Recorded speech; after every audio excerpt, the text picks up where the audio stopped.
They said it was impossible.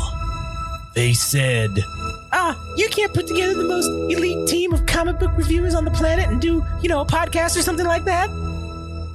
Despite all that, today we can proudly announce. Yeah, they were right. We couldn't do it. So instead, we brought you the most vile, ignorant, unprofessional group of comic book enthusiasts we could find. This is Panel to Panel, the Game Rage Magazine comic podcast.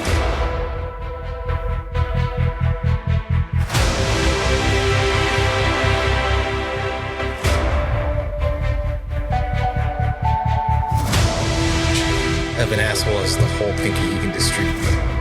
Oh, yeah. Oh, shit. Are we on? Oh, yeah. Oh, all right. Well, fuck. You just heard us in the midst of a conversation about Immortal Hulk that you should also be checking out that episode, or you can check out our many other episodes of Panel to Panel, especially with the X-Men, Dawn of X, House of X, Powers of X series that you can also check out. And so now we're working our way towards Daredevil. Indeed. And you can find those episodes of Panel to Panel and the multitude of other podcasts that we have at GameRageMagazine.com. And if you want to follow us on Instagram and TikTok at Game Rage Magazine, Twitter/X at Game Rage Mag. I'm Josh. He's Adam. Yeah. At All Gas No Trash Official for him to hear about musical things. This one we just did hot off the heels of our previous episode, The Immortal Hulk #1. Yeah, I do want to give a little context as to why we did it this way. Okay. So I am familiar with The Immortal Hulk. I read the entire series when it came out, but it's been long enough to this point that I basically don't remember. Forgot it? Yeah. I basically forgot it. But this comic is one that I should have been reading when it came out, but I fucking didn't. And now we are doing it on this specific podcast, and I thought it was very important that this was probably the next one I wanted to read, and here we fucking are. Hell yeah. So let me pull it up here. Let's get right into it. Let's make this full screen so we can see it.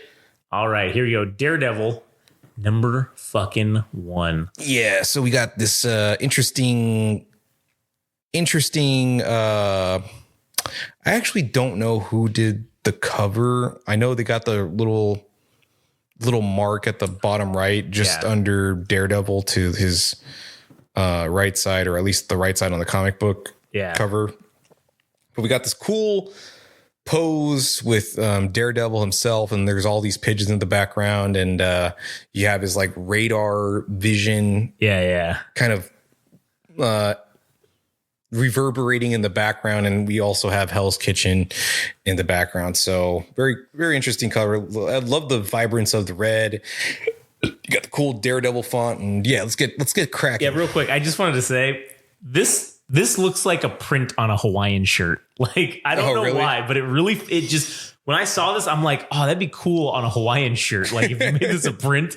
So fucking maybe get on that, Marvel merchandise. When are you gonna stop fucking merchandising? And when are you gonna start making some real motherfucking money, Marvel? All right. Yeah, merchandising. So yeah, this is the comic duo of Chip Zdarsky, who is written a bunch of crap at this point. But this was kind of like his first home run, the grand slam, the granddaddy of them all, that really solidified his legacy as one of the better comic book writers in the industry today. And of course, we have fucking Marco Cicchetto, the artist that is featured within the book that does the interiors. I don't think he does the colors. I think that might be the Go fella listed at the just under Cicchetto's name in the cover. But we open with this bar scene, and we have the first panel, which is this woman that's sitting at the bar with a tramp stamp, and she's having a martini, and all we hear is this little dialogue bubble, and this is taken. Yeah, and I want to say, man, it was funny because when I read this, I had to read it on my phone. Oh, yeah. And dude, I didn't notice that she had this giant tramp stamp right here on the back of her fucking, like right above her ass crack. Yeah. And now I saw that and I was like, what's coming out of her fucking pants? And I was like, oh, it's a tramp stamp. I'm like, goddamn, I didn't even see that before. Yeah. So we hear this voice and it says taken. She's like, nah, Don't think so. Nah, never seen him before in my life. So, and then all we see of this person is just above their nose, just the chin and the mouth and everything, and this jacket. And this person's like asking, "Hey, what's going on with this party?" And he's like, "Oh, well, there's this person that's having a party, this guy, and apparently he's had way too much, way too fast." And then this obscured figure says, "Get me a scotch, make it fucking neat." A Macallan. I don't even know what the fuck. Fucking Macallan. It's a brand. It's like a Scotch label, I guess, if you want to call it that. Macallan. Yeah. So then this woman is giving the lore of this bar, and she says, "Man, every 2 weeks there's a fucking party going off in this place of somebody getting out in prison, and this person is like." This male figure is like, "Hey, what's going on with this particular person?" He's like, "Well, I don't really know all that much with all the shouting going on, but apparently this person broke into this guy's house, and the dad woke up, and he ended up eating a bullet. And funny enough, the person that was the witness disappeared or is not giving the information. Yeah. And couldn't ID this person. And then we see this red mane of hair, this glorious red hair. Oh yeah. Say keep saying the ginger praises. This glorious ginger hair, and this guy that has what is it, an overcoat, or what is it called, the trench coat? Trench coat, yeah. Face obscured, and he's like, "Shocking. That's not surprising at all." And he asks, "What time is it?" And the woman's like, "The clock's right there, you fucking idiot. What are you, fucking blind?" Yeah. He's like, yeah, bitch. yeah, I am. Yeah, I fucking kind of am. I mean, not directly, but his look, he's looking at her with his blind eyes. And he's like, "Oh shit, you actually are blind." And "Oh, I'm sorry." And my bad. And he's like, "Oh no, don't worry about it. It takes a while for people to notice." And she's like, "Well, I didn't mean to be rude or anything like that." And she's like, "Well, this is a pretty shit bar. What the fuck is somebody like you doing here?" And he starts pulling out this fucking case, this little case of pills, bottle, a pill bottle. And he's like, "Well, just because I'm blind doesn't mean I don't like partaking in fine liqueur and and fucking getting drunk, unprescribed pharmaceuticals, perhaps." So he is like taking his meds, and she's like, "Well, what are you taking those for?" He's like, "Pain." And he's like, "Can I have one?" He's like, "Fuck no." Yeah. He's like, "No, you can't have one." And my favorite part of this page is like, "That would be illegal." Yeah, that would be illegal, man. He's like, that would be illegal. And you have like these glimmering lights in the background. Yeah. It's quite funny, his like facial expression, but he's like, "That would be illegal." Yeah, as he's swallowing the pills with alcohol, which I'm pretty sure you're definitely not supposed to do that. So. Right. So that was sort of the cold cut, the introduction to the character known as Matt Murdock, otherwise known as Daredevil. And so this little page is just kind of giving a descriptor of what ended up happening with Matt Murdock as a kid. He ended up in a situation where he rescued somebody, but he also got radioactive chemicals dumped on him. And now his other senses are enhanced, and he has this radar sense that is now imbued within him. And now he's going to use his abilities to distribute justice in Hell's Kitchen, New York. And I actually don't remember the whole context or what led to this story, because there is a little bit, there's kind of a little bit going on in the background as we come to learn in the coming pages. But he died. Yeah. He got fucked up at one point, and he's recovering from this shit. And some other things end up happening that we come to learn in but we'll get to those things. Yeah.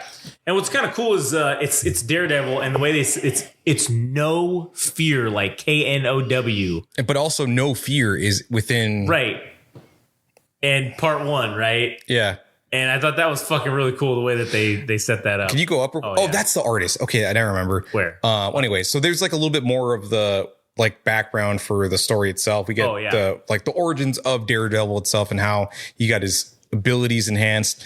So it says Matt's life almost came to an end after a traumatic collision left him clinging to life. Now, after weeks of intense physical therapy, he's returned to Hell's Kitchen. So he's been fucked up. Yeah. I would like to say, I know that these characters were created likely long ago, right? Yes. But it's funny how like every fucking character, it seems like almost every character in Marvel, there's a shit ton of them. It's always some kind of radiation, some kind of like some bullshit fucking thing. Bullshit. Like, but it involves toxic spills or, it's the radiation instead of doing what it should and killing him in 9 to 10 business days. It gives him some kind of superpower. As opposed to just like living the life of a regular blind person and having his other senses compensating for his lack of vision. It's like, oh no, he has radar sense now.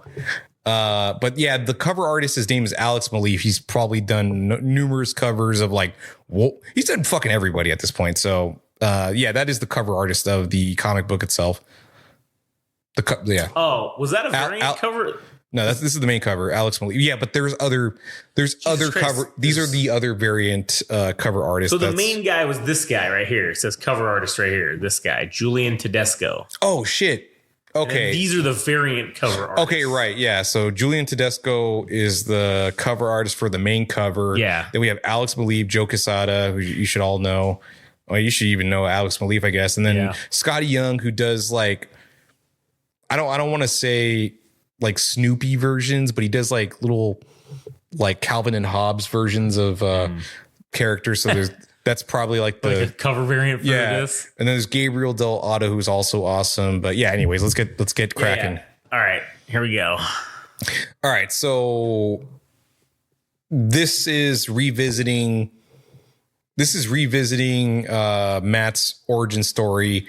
And we're introduced to Jack Murdock, who is leaving his fucking son at a Catholic church, which is never a good thing, especially by himself. And especially with a priest right there, too. That's also very bad. Right. And I was going to say, that priest looks like he's got a little pent up frustration in that pose that he's standing. This is a bad move. Yeah. So Matt is like fighting his father going to church. He's like, I don't want to fucking be here. I didn't do anything wrong. And the father, whose name is Father Cathal, he's like, oh, you brought your boy here. Yes, I see you've brought an offering for me. Yes. And he's just kind of catching up with him. He's like, dude, I've been caught up with fucking working and then the fights. Cause as you may know, as Daredevil fans, Matt's father was a fighter. And he has, he's brought him here because he got into some mischief. Yep. Got into a little bit of the mischief, breaking and entering. And he was picked up at the local precinct. And I also think it's funny how he keeps saying, damn it, right? But then he told him, oh, you can't say that here. And so then he's about to say, damn it, like from the damn precinct. But then instead of saying darn, which would be the appropriate thing, he says the flippin', which really was like, what was he mean to say? The fucking yeah. That's even worse. Yeah. It's funny, though. I just thought it was funny. So then Jack Murdock, his father, is like, I'm leaving you behind. You need to do your confessions, and I'm fucking raising a lawyer because this kid is basically trying to talk his way out of his confession or even ending up at church. And the father Cathal is like, he knows better. He's like, you didn't really do anything wrong, did you? He's like, no, I didn't fucking do anything wrong. He's like, all right, well, let's skip the confession. Let's get down to brass tacks. What fucking happened? Yeah. So Matt's like, Jeremy Colton, this guy that's not so bright, basically gave his baseball cards to this guy named Davey White, who basically tricked him or conned him into giving him his cards. And he's like, Davey or Jeremy's not that smart, but I had to fucking get his cards back. So I went to his home. I broke into his home and I got the cards back. And he's like, oh, so you were righting a wrong, weren't you? He's like, exactly. He's like, yeah, you got it, bitch. Got him. I got the son of a bitch. So then Matt's like, who cares if I fucking broke the law? God would have wanted me to get those cards back for Davey because it's the right fucking thing to do. And this is the first fucking dose of Matt Murdock being a fucking little asshole. A little bastard. Who is this motherfucker to be the moral arbiter of society? A little ginger bastard. Honestly, I can fucking relate to this comic book so fucking much, which I think I've never really been a super huge Daredevil fan. But after reading, well, we'll get to this thing at the end, but man, this is fucking so great. But anyway, sorry, go ahead. Yeah. So then Father Cathal is like referring to this quote from, I don't know if it's from the Bible, but he says, render to Caesar the things that are Caesar's. He's like, and then Matt's like, what the fuck are you talking about? What the fuck does that mean? He's like, well, when Jesus was on earth, people were wondering, like, does Jesus pay taxes to fucking Caesar? And Father Cathal's like, yes, Jesus ended up paying taxes to Caesar because this is an obligation he had in the material world. Yeah. And there are two kingdoms here, Matt Murdock. There's the kingdom of God, which is paramount. It is above all else, like the most important thing. But you, as a corporal human, you have your obligations in the material world, which is where we are. This is the order of man. So you have to fulfill both your obligations. But here is Matt being defiant, saying the rules don't fucking apply to me. Yeah. And this comes into play on like the last couple pages of the comic book. And Father Cathal's like, you know what? I know you're not a little bastard. I know you, like, at heart, you're a good person. But yeah, as I was saying before, the laws of man apply to you. So you have to abide by the laws of man. Right. And it's like, your fucking mistake was that you got caught, you fucking idiot. Yeah, idiot. That's the only thing you did wrong, that you fucked up. So then we cut back to modern times, which is fucking Daredevil butt ass naked on his bed and wiping his dick on the curtain. Yeah. And he's like, dude, I almost died. And like, well, referring to his car accident or whatever fucking happened, his collision. And this hooker that he picked up from the bar, one of the trans steps, like, damn, that was nice. She's like, nice. She's like, hey man, let's get this out on a tray. Let's get it nice. Fucking dick flipping. Well, his dick is obscured by the light, or the shadow rather. And so he's talking about his therapist and saying how he's bounced back so quickly, as it is convenient to write that for a story, that he's superhuman. Well, not exactly, but he recovered quick enough for the convenience of the story. Well, he has like, doesn't he also have some kind of like healing powers or whatever? No, none of that. He's just a regular human being with enhanced regular senses, and also the radar sense. But he's, for all intents and purposes, he's just normal. Yeah. But God, that sucks. Anyways, sorry. So this woman that he picked up from the bar, she's like, hey, you got a nice place here. What's the deal? Are you some type of lawyer? He's like, yes, that is exactly what I fucking am. And she's like, so what's your deal, man? It's like, you having an existential crisis, and you're picking up people from the bars, and it's like, I'm kind of going through something like that after myself. And then Matt's internal monologue is going off. He's like, yeah, man, I was a former leader. I was running an order of ninjas. Yeah, man. I died and then I returned. So he's just kind of like having this internal dialogue, and this woman is like trying to converse with him. He's like, I'm Daredevil. And my old teacher, Stick, who's his mentor, he said half measures are for half a life. So he needs to get good, basically. So he's trying to get back to that place where he is a force to be reckoned with.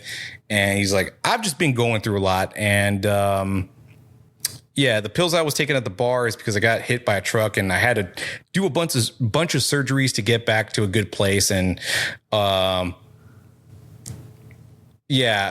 then she's like, well, shouldn't you probably fucking get like a CNI dog? And he's like, no, I'm good with that shit. Yeah, I'm good. I'm better than that. I'm better than a stupid CNI dog. So then she decides, you know what? I kind of got to go. My stupid roommate never feeds my fucking cat when I'm not around. So I better get to stepping. I know you just ejaculated inside of me, but I need to leave really quick. So I got to go feed my cat. Yeah, I think, man, I love Marco Cicchetto's way of drawing women. Like the hair, it's all flowy and shit. And there's like, it has little highlights, like these little several lines of highlights to accentuate the hair. I don't know, man. I just like the way he draws women. I don't want to say I'm getting an erection from 2D women, but hey, if you were, this one would definitely do it. Yeah. And so this woman is basically like, hey, are we gonna get this going? Or are we gonna start a relationship? Because I'll take your number. I'll be your emergency contact if you need it. Yeah, and he's probably. Like, and then Matt Murdock is like, nah, fuck all that. I'm no good for you. This ain't gonna work out. And he's like, well, fuck you too, you dark and mysterious bastard, brooding man. Like, what the fuck? You're not my type anyways. And then she's like, well, I gotta admit though, like, I found you far more interesting because you saw me for me.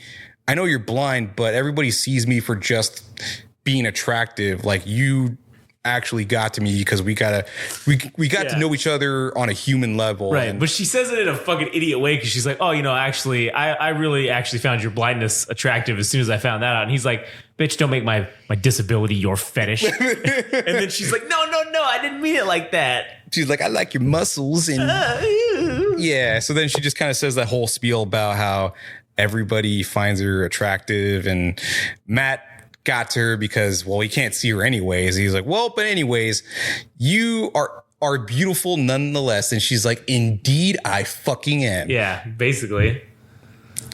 And she does a little fucking pose, not knowing. I mean, motherfucker can't see it anyways, but it's for us mostly. Yeah.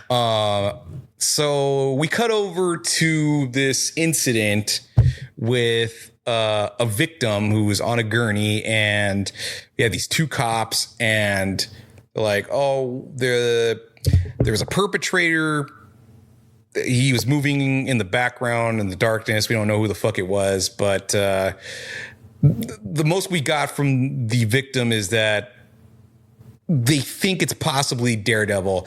And then the other cop's like, nope, fuck all that. Yep. Ain't happening. He's like, ever since Mayor Fisk took over, he's been gung-ho about putting fucking superheroes into putting them behind bars. And he's like, I'm not fucking dealing with that. That's too much fucking work. I'm not doing that shit. Yeah. And he's like, we already have enough shit that we're taking care of.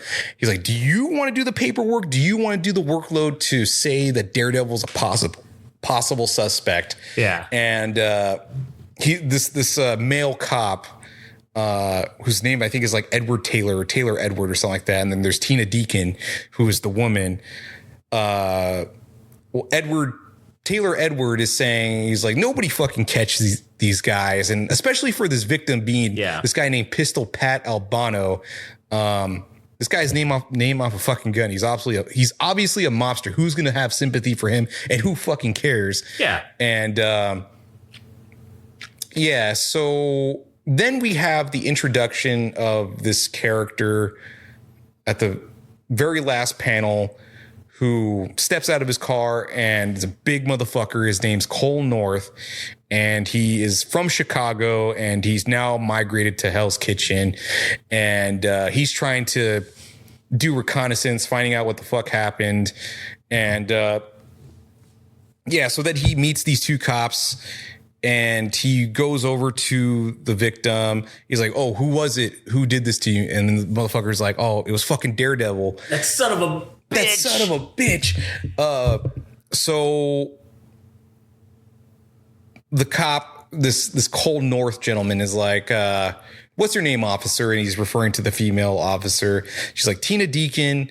He's like, I'm going to have to report you for coercion from Detective Taylor, who is the other cop, the male figure, for obscuring or obfuscating. Obfuscating shit. Yeah. The perpetrator's identity, concealing the perpetrator's identity. And the male cop, Edward, is like, who the fuck do you think you are, showing up and trying to manage the crime scene? And then he introduces himself as Cole North, moved from Chicago to Hell's Kitchen. And he's like, hey, I know you. I've read about you. 18 years on the force, no major busts, no major anything. Word is you take real nice vacations, basically a slacker and just kind of a lazy ass cop. And so then they start getting into an exchange of words, and he's like, fucking try me, bitch. And the guy's like, oh, you got me there, man. He's like, I ain't want none of this smoke. And you could just see the guy like sweating and shit, profusely. And so then we get to Cole North talking about how Hell's Kitchen is like a lawless place. And he's like, this man was beaten down. And he's like, did this hero picture him turning his life around, going straight because a man in a devil costume beat him up? He's like, no, this Daredevil figure, he did it for a reason. He did it because he needed to. He did it because he liked it. Yeah. So kind of painting this picture that even for Daredevil, who is supposedly doing the right thing, he's actually doing it for himself. That by beating this guy's ass, he's not actually helping him, reform him to stop being a criminal. Yeah. He's saying like, dude, Hell's Kitchen is fucked and Daredevil ain't fucking helping with all this shit going on.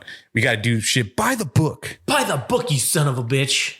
So then we cut back to church, and this is back to when Matt Murdock was a kid, and it's a Sunday service, and Father Cathal's talking to this woman, and he's like talking about how her son's a fucking delinquent, and he's like, get the fuck away from me, woman. And then you see, what's his name sitting here? Just Matt. Yeah, with his fucking little Matt. I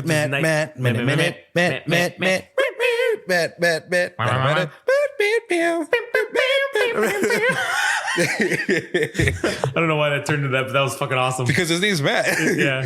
We're going to do that at least once every episode for the next 80 issues or whatever. Yep. Yeah, you guys are fucked. All right. He's sitting there with his little fucking blind guy stick, and he's got sunglasses on indoors, so you know the accident has already happened. Right.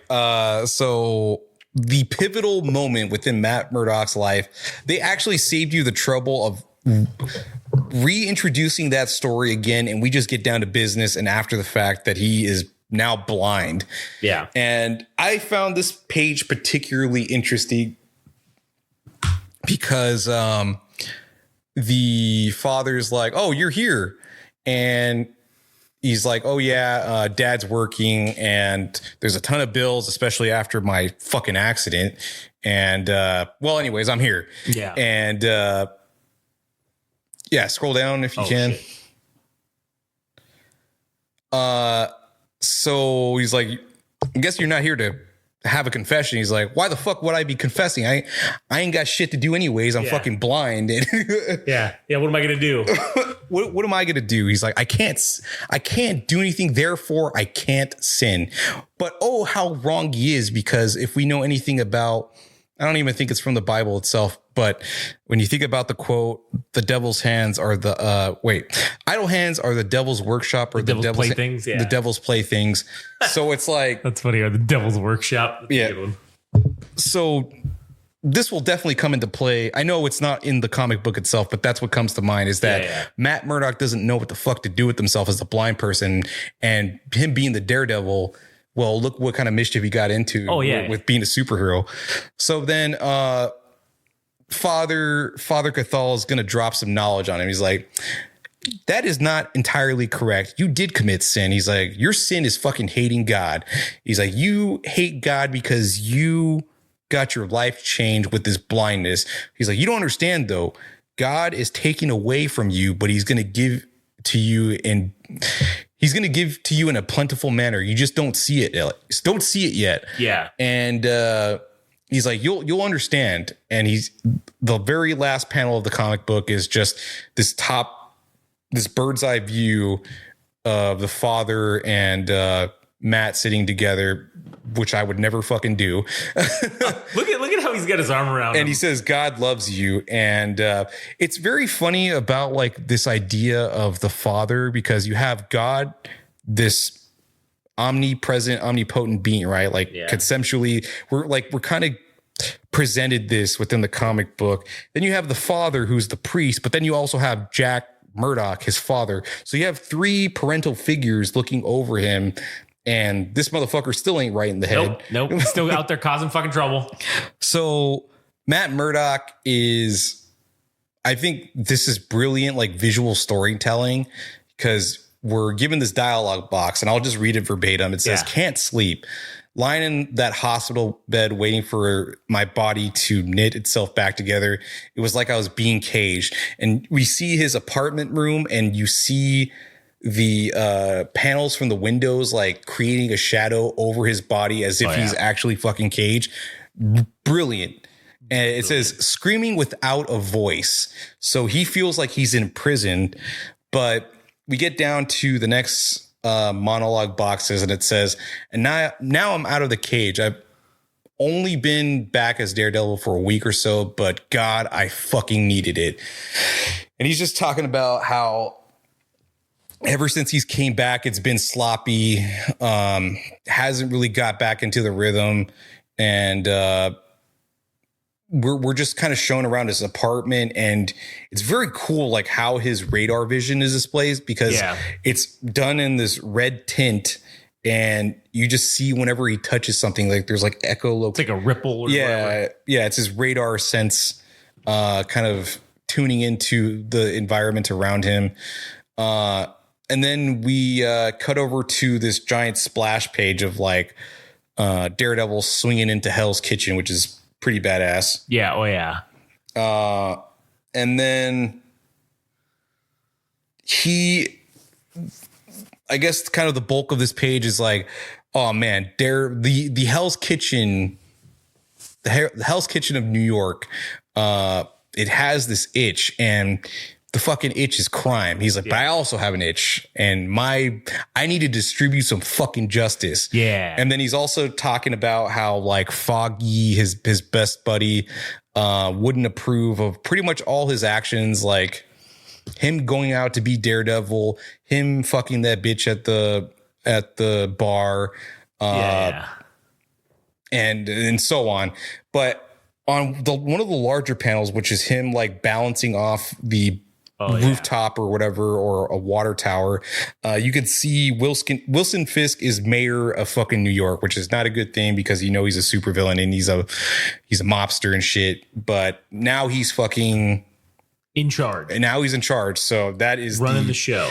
That is an enemy of Daredevil himself. And my favorite part about this specific page is when I guess I'll kind of read some of it. Let's see. He's just talking about how like I need people to know that the devil exists. Like, it doesn't matter how few people see me. It's going to start the rumor that I'm out there, and maybe the person that's thinking about robbing that bodega or whatever the fuck, they're going to think twice because they know I'm out there. And he's just trying to get the city, or rather Hell's Kitchen, familiar with the idea that Daredevil is out there on the fucking prowl. Yeah. And it's funny because he says like about how, people like they might not have the itch to do the crime, but eventually it gets them, and they got their fucking eye on the cash box at work, and they think twice about it, and they think about the devil. And it's funny because he says that, because it's like, man, I keep my eye on the cash box at work. I'd steal the cash. Man, fuck the work. Fuck the corporations. Is Daredevil a corporate stooge? Is that what it has become? He's a fucking corporate mark. I sure hope not. Corporate Daredevil. Yeah, corporate Daredevil. Man, dude, that would be fun. That would be a funny series, corporate superheroes. Like, Anyways. Well, shit, that's the plot of the boys, right? Yeah, I guess that's true. So the next page is him landing on top of a building without the stylish entrance, without the refinement of his movement. He actually has a misstep. He's like, oh, fuck. He like fucks up and like, you see his like foot. Oh, shit. My nuts on the side of this fucking building. Not peak grace. Yeah, true. So he sees people a couple blocks away, or gets the idea that there's a couple people breaking into a liquor store, and it looks like the devil slipped their mind, he says. It's fucking funny. So these people are breaking into this building and are stealing money and liquor, and they're talking about their buddies like, oh man, like how is this motherfucker not being put behind bars yet? And we find out that there's a third perpetrator that's kind of orchestrating this shit, and these two guys are just doing his bidding. And he talks about Daredevil within the monologue box is like the spike. Mm-hmm. He's like the boom of the heart. When they fucking see me, he's like, I'm not gonna fucking lie, I miss this shit. I love striking fear within my enemies. And he's like, oh, it's not even that big of a deal. These guys are just like simple fucking crooks. They're breaking and entering. And they're like, well, at least according to him, he's like, it wasn't much of a break.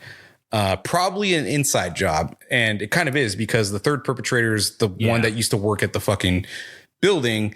And Matt Murdock gets his radar sense going. And this is a great shot. Like, I love the perspective in this specific panel where Daredevil's throwing his fucking stick and he's being shot at. Yeah. Then he's whooping these two other guys' asses. And then his internal monologue is like, enhanced hearing. He's like, I could do without those. I could do without guns with my enhanced hearing. So then the panel in the previous, like, the stick was heading towards us. Yeah. And now it's going away towards the third perpetrator, which is great visual storytelling. So he is fighting these fucking guys. Yeah. He's fighting these guys and he's like, shit, I need to get going on these. I need to do some work on these fucking criminals. I need to wrap this shit up because I know the cops are coming. And there's also a fire brewing in the background, knowing that there's probably going to be an explosion happening. So he's like exchanging hands with them, but he's like, dude, I'm fucking sloppy. He's like, I can't, I'm getting my ass whooped by these low level crooks. And, anyways, we can keep going down to the lower pages. Unless you got something else to say. No, is there a name for these fucking sticks that he uses? I don't remember what they're called. Are they Eskrima sticks? Yeah, I think they. But they have like fucking. They're tied or whatever, right? Yeah, they unhinge so that he can use them like kind of the way Spider-Man swings around the city. Like that's how he kind of uses it. Also, would you say? You know what? I'll say that for the end. Okay. Afterward, yeah. So. It's being illustrated that he is kind of coming back into his own, being Daredevil, but in multiple opportunities, he could have fucking died with all these exchanges. Of course, he's fighting three people. He's like, at some point, I forget where in the panels he mentions, he's like, dude, I fought Hulk and I fought all these people and I'm getting my ass handed to me by these three low level criminals. And he gets a bottle smashed over his head. That's a cool like scene right there. Oh, what the fuck? Sorry, you got to close out of the whole thing. No. Shit. There we go. Now you just close that. God, why did it choose them to do that? I have no idea. So, let's go ahead and go down. Yeah, he's just getting stomped on by these dudes right in the dick. Fucking stomps him right in his dick hole. And then we get one of the panels is him with his radar sense. One of the guys is just like screaming out, probably in pain. Yeah. But yeah, he's just getting his shit kicked in. And the fire is brewing. He's like, oh, fuck, the cops are like 2 blocks away, knowing that he can hear and kind of tell roughly where they're at. He's like, I need to put the fucking fire away. And he's like, oh, shit, I'm not going to have a chance. I need to get the fuck out of this goddamn area. He's like, oh, and On top of that, Fisk has orders to arrest any superheroes. So if I'm caught on site, it's like, I'm fucked. So he sees the first cop car. He's like, God damn it. And the cops see him and he tries to get the fuck out of there. And he's standing still. And just afterwards, there's like this giant fucking explosion. He's like, dude, I could have fucking died. Oh, yeah. He's just mentioning how he's like, dude, I fucking fought the Hulk. I fought Ultron. I have fought an army of ninjas. I couldn't even fucking handle these 3 jobbers. Like, literal jobbers, fucking nobody. And he's like, oh yeah, and I'm also a fucking lawyer. And Wilson Fisk is the mayor of New York, and fuck me trying to get back in the swing of things, and I have all this shit to deal with. Like man, all these injuries are starting to accumulate over the years. And you see the cops seeing the crime scene where these perpetrators are laid out and Daredevil is able to get away. And let me see the couple panels that we have here. Oh, dude. The shame. He's just kind of like stooped over. Sad. He's like, man, fuck. He's like, God, I got my ass beat by these fucking 3 shitheads. What does it say? The last couple internal monologue bosses. Yeah, he's like, he thought he was, he thought he was better, but he's not. He's got to get better. All these injuries, all the years. He's like, man, how much longer can I keep doing this shit? And now we return to the church with a more senior Father Cathal. And he recites these words, may God who has enlightened every heart. And it's ellipses, there's a break, and help you to know your sins and trust in his mercy. And this voice that's on the other end of the confession box is like, amen, bless me, Father, for I have sinned. And you have Matt Murdock beat to shit. And in his black attire, he's like, I've sinned. I've used great violence, but for the good to help my son.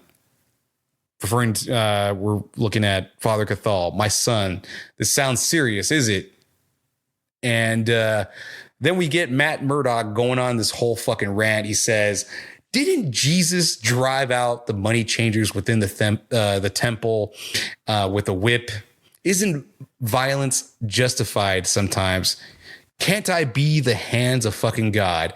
And Father Cathal's like, yes, you are correct. Jesus did, in fact, use a bit of violence to set these assholes straight. But he's like, he was also the son of God. And you are just a fucking... Oh, sorry. You're just a fucking man, dude. Like, that's it. But... Like, you don't get to say that. You don't get to be that. You ain't him, is basically what he's saying. You ain't him. And...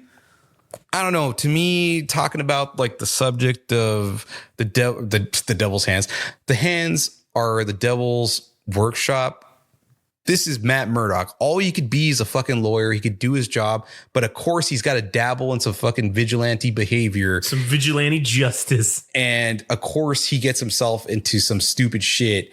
And Father Cathal's like, you're on the precipice of doing something terrible. You're kind of developing an addiction to violence, and you know it. I fucking know it. You need to set yourself straight, or else you're on a fucking path to no return. Straight to hell. And then he's saying, like, there's a difference between someone who saves people through unfortunately having to use violence, and then there's the difference between that guy and then the guy who does it because he's addicted to the violence, and implying that, hey man, you're fucking, you got a problem now. Yeah.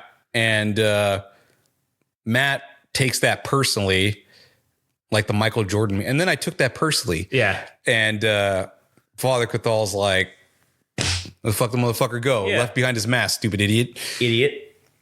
So then Wilson Fisk, we're getting a glimpse of Wilson Fisk as mayor and his assistants just kind of running shit by him. And Cole North, is that his name? Cole North, if I'm not mistaken. He shows up at the crime scene, and so then they're just, his assistant is like running all the agenda by him, or everything that needs to take care of. I also like how Okay, so the imagery here of the switching between the scenes of Cole North going to the place that's on fire, right? Mm-hmm. And then it switches back to Fisk in his office, and he's got this mug that has the NYPD logo on it, and it's like it's in his grip in his hands, implying like he's the mayor, so like it's under his thumb. Controls the police, right? Like, yeah, it's under his thumb. And then it goes back to him, to Cole North, just like looking and doing this investigation thing. It's also like, I'm not sure if it's just me, but it's like the perspective of crime itself or the law, that they all have multiple perspectives. Like you're seeing the law from like a vigilante's perspective. Then you're seeing the law from an actual somebody that works within the police department, which is Cole North. And you have Wilson Fisk, who's the fucking mayor, who's part of the government, right? The machine. And Cole North is just kind of sizing up the crime scene as piecing shit together, finds Daredevil's stick, obviously noting the fact that Daredevil is still fucking sloppy with having reintroduced himself and getting back in the swing of things. And then Wilson Fisk hears about what's going on in the news and comes to learn about the existence of the reemergence of Daredevil. He's like, oh, fuck. Just what I wanted to hear, because I'm going to fucking make sure I'm going to make him pay. I'm going to make him bleed. Yeah. Oh, yeah. So within the last two panels, Wilson Fisk is coming to learn that Daredevil is alive and well. And within the television boxes or the news boxes, it says police are asking for anyone that has information. And the two unidentified robbers have been released from the hospital. But the third one, Leo Carraro, has died from reported head trauma. It is rather funny that Father Cathal is like, you're on the precipice of doing some fucking horrible shit. Yeah. You're addicted to violence, and Daredevil, in his lust for justice, ended up killing somebody. And it was by, I guess, blunt force trauma to the head.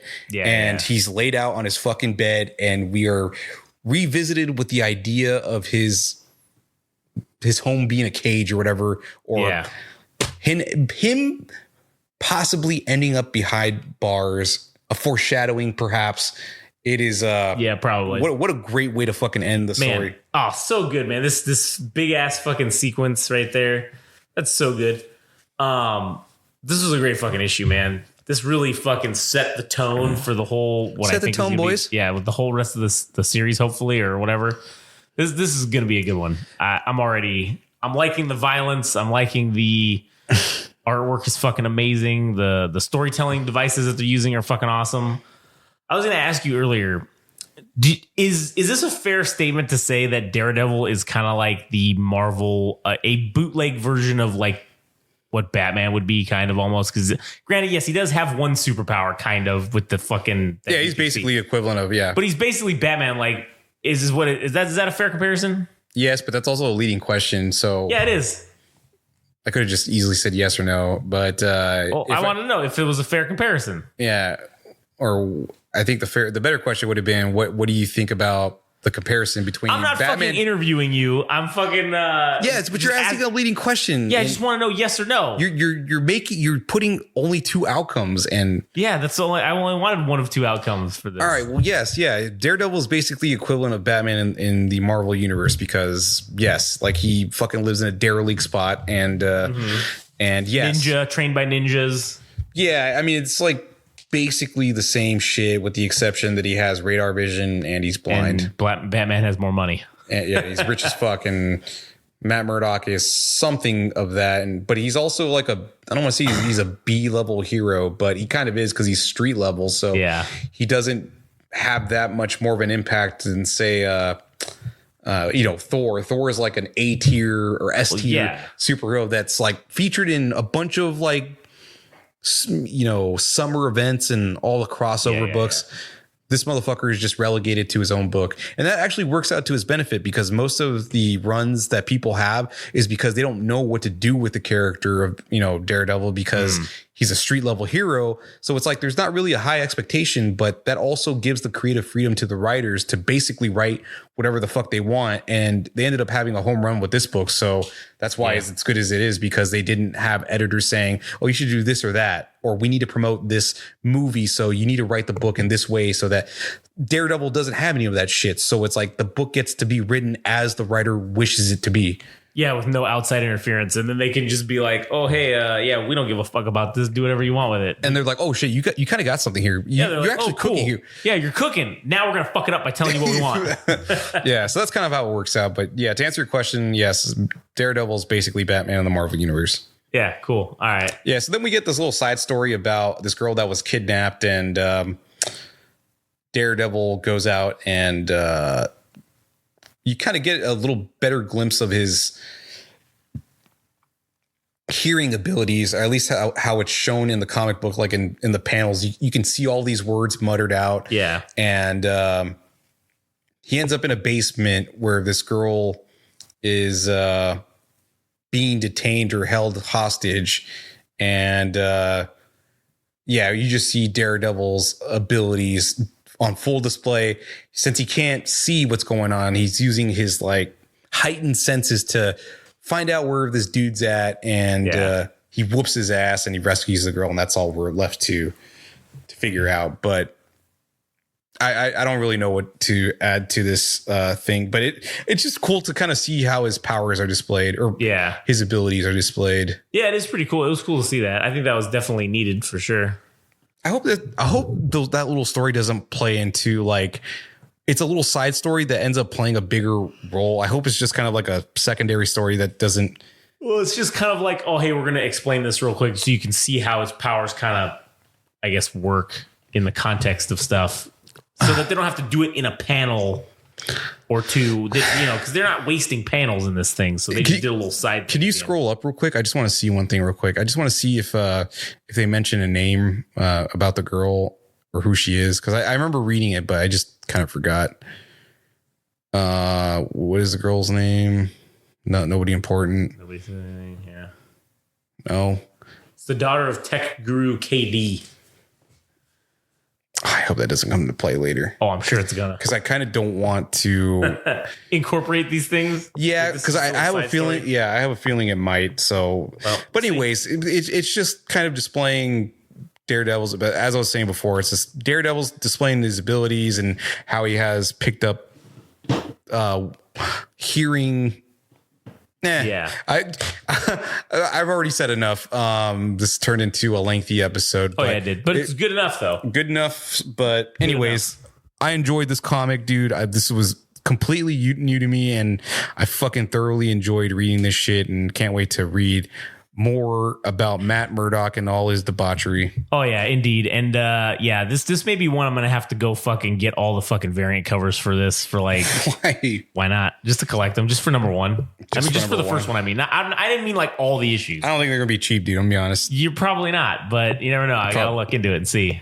I'm probably right. Actually, no one gives a fuck about Daredevil. They're probably fucking dirt cheap. They're probably like 9 cents. You don't understand. Comic book fans will literally, the ones that like to collect shit. No, the ones that like to sell shit on eBay. Oh yeah, they think everything's worth those assholes will pick up on when a book is good, and they'll just pick it up and sell it back to eBay for 3 times the amount, and never having read the comic. They're like, I'm just gonna buy it. So flipping comic books, fucking flippers, that pieces of shit. That is those are the real assholes of the comic book world, is people that flip comic books for the sake of just profit.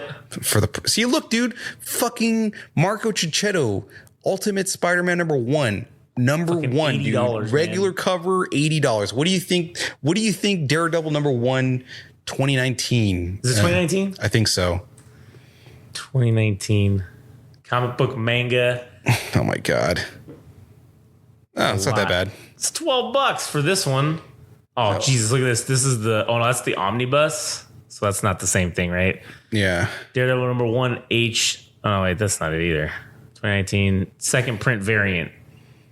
$10.99. Where's the real cover though? Okay, go down. Very fine to $11. Are you fucking fucking kidding me? The disrespect to Chip Zdarsky and Marco Cicchetto, dude. These assholes. Like I told you, nobody gives a fuck about Daredevil. So that's why they're like, oh, they can't make money on Daredevil. Oh, those dickheads. Fuck them. Good. Well, you know what? Now I can buy every fucking. This comic book deserves better in terms of price or the speculative price. Fuck, man, look at this. This was 1 out of 200, the Quesada Virgin variant. Yeah, but it's also an auctioned one. Yeah, but it's starting at $2.99.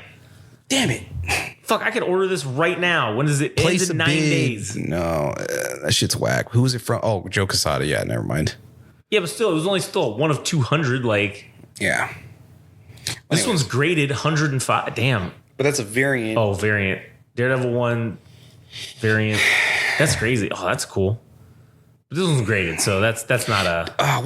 I'm actually kind of disappointed in of how this book is valued, because I actually think it's better than it was like one of the more recent comic book runs that people were talking about that was awesome and that was underrated. And I guess the key word is underrated because I guess other people didn't get the fucking message. It clearly is. It's not worth shit on eBay. God damn it, dude. What the fuck? It's Marco Cicchetto. People are assholes. That's what it is. Oh my God. Whatever. Fuck. Anyways, all right. Well, fuck. We got to end this episode. It's almost an hour. But whatever. Good enough. Yeah, let's get out of here. All right. Well, go to GameRageMagazine.com if you want to hear all of our other podcasts. Follow us on Instagram and TikTok at Game Rage Magazine. Twitter/X at Game Rage Mag. All Gas No Trash Official if you want to follow Adam for musical things and stuff. Yeah, and then Hot Locals and Hell's Kitchen that Daredevil will probably bang and then beat your ass after you rob your local bodega because you can't afford to pay your bills and you have to turn to robbery to make your ends meet. He will beat up some hot ass and then he will beat up your ass. Yeah. that's an excellent way to end the episode. So indeed. All right. Well, we'll catch you on the next one. All right.